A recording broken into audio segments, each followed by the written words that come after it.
Assalomu alaykum. Ko'rib turganingiz Bor Gap Podcast YouTube kanali. Futbol olamidagi eng so'nggi yangiliklarni biz bilan birga kuzatib boring.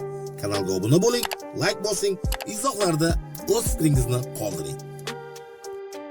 Kylian Mbappe Real Madridni tark etishi mumkin.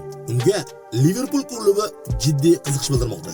Transfermarkt sayti futbolchi narxini 200 million yevro deb tayinlagan. Liverpool esa bu narxni to'lashga allaqachon tayyorligini aytgan. Eslatib o'tamiz, yaqin kunlardagi nizolar fonida Madrid klubi muxlislari o'rtasida o'tkazilgan so'rovnomada 40 million Real Madrid klubi muxlislari Kylian Mbappeni jamoadan ketishiga ovoz bergan edi. Real Madrid rahbariyati portugaliyalik Jose Mourinhoni qirollik klubining yangi bosh murabbiyi lavozimiga yagona nomzod sifatida tanlandi. Bu haqda Nufuzli AS nashri xabar bermoqda. Manbaga ko'ra, Real Madrid va Mourinho o'zaro talablarni o'rganib chiqdi va shartnoma imzolashga yaqin qolgan.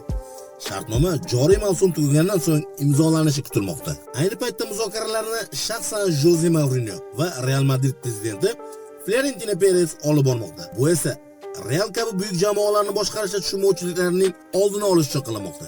63 yoshli Jose Mourinho avvalroq Real Madridni 2010-2013 yillarda boshqargan.